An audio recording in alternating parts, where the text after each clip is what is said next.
আমরা আছি উড়িষ্যার মালকানগিরি জেলা করকুন্ডা ব্লক মারিওয়াড়া গ্রাম পঞ্চায়েত অন্তর্গত এমবি 26 নম্বর গ্রামে। যে গত 7 এবং 8 ডিসেম্বর যেভাবে যে প্রকারে এই যে গ্রামে জঘন্য যে অগ্নিকাণ্ড, ভাঙ্গা রোজা তথা লুটপাট হয়েছে, তেমন একটি পরিবারে আমরা বর্তমান রয়েছি। আর পরিবারের মুখ্য সদস্য আমাদের সঙ্গে রয়েছে। তানার সঙ্গে কথাবার্তা বলো।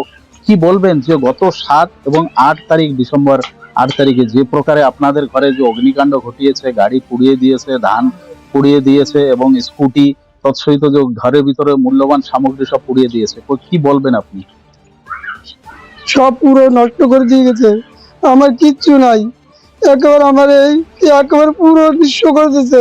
সরকার এইটা দাবি আমার পূরণ করেন যে দিয়েন স্যার। আমি কি করে খাবো? কোনো কিচ্ছু নাই আমার, পুরো নিঃস্ব করছে, পুরো ধান চাল সব পুরো। তারপরে কারা করেছে, কারা এই প্রকার যে অগ্নিকাণ্ড করেছে, লুটপাট কারা করেছে? আদিবাসী নকশাল নিয়ে ওরা সব কিছু বোম টোম মারে আমার ঘর বাড়ি সব উড়াই দিছে। এতে কিচ্ছু নাই আমার ঘরে, একেবারে পুরো নিঃস্ব করে দিয়ে গেছে। আমি কোন জায়গায় থাকবো? কোনো জায়গাই নাই, কি করে থাকবো ওই জায়গা? সেই ব্যবস্থা নেন সরকার, আমার দাবি পূরণ করেন। আপনার কি নাম? গুরুদাস মন্ডল। কত বছর ধরে আছেন এই গ্রামে? এই 60 বছরের উপরে হয়ে গেছে। শুনছি এরকম হয়েছে, মালকানগিরি আইছি আমি। মালকানগিরি আসার পরে দেখছি এরকম লুটপাট হচ্ছে। আমার মা করছে তোরা আসিস না, তোরা চলে যা। তাও আমরা রইছি, কেমনে আগে বের করে নেবো। তারপরে রাত 12টার সময় আইছে, আমি পাঠাই দিছি আমার স্বামীকে, পাঠাই দিয়ে আমার মাকে কাকিমাকে সবাইকে নিয়ে গেছে। নিয়ে যায় তারপরে ওই রাত্রে ওরা তো ওই জায়গায় রয়েছে। সকালে আইসে শুনছি যে এদিকে আগুন লাগাই দিচ্ছে। কে তো দেমাগ কিছু কাম করতেছে না না এইসব দৃশ্য দেখে। আর বাড়ি যদি থাকতো মা ভাই সবাই যেত, আগুন ধরাই দিত না, আগুন দিয়ে পোড়াই দিত। ওরা কেউ ঘরের জাল বা ভাঙচুর দেহে ওরা চলে গেছে।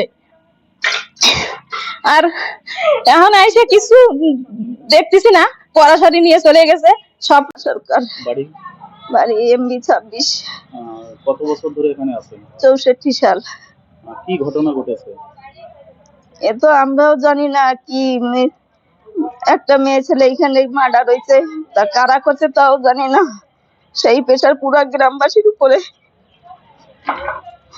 কি হয়েছে ঘটনা বলেন, কি হয়েছে? এই যে ঘর বাড়ি আগুন লেগেছে, আমরা তো জানি না ঘটনা কি হয়েছে। ওই মার্ডার শুনছি, ওরাই অ্যাটাক করছে পুরা। কারা অ্যাটাক করছে? সেই আদিবাসীরা ওকে অস্ত্রপাতি দেখে আমরা পুরা হয়ে গেছি। আমাদের জামাইরা এসে আমাদের গ্রামের থেকে বের করে নিয়ে গেছে। ফার্স্টের দিন আইসে ভাঙচুর করছে, পরের দিন এসে আগুন লাগাইছে, বোম ব্লাস্ট করছে। সরকার তরফ থেকে কিছু সহায়তা পেয়েছেন? দেবে শুনছি, এখন কি জানি না। আমাদের ঘর বাড়ি জ্বালায় দিছে, কিছু নাই আমাদের, কি খাবো? একটা পরনের শাড়ি আছে খালি, কিছু নাই। মমতা মা আমাদের সাহায্য করো, আর কিছু নাই আমাদের। আমি কোথায় থাকবো জানি না, সব ভেঙে চুরে আগুন ধরায় লুটপাট করে নিয়ে গেছে, আর কিছু নাই। न्यूज ओडिया 30 चैनल नुआ नुआ अपडेट शीघ्र देखा चैनल को सब्सक्राइब शेयर लाइक एवं कमेंट्स करंतु। धन्यवाद।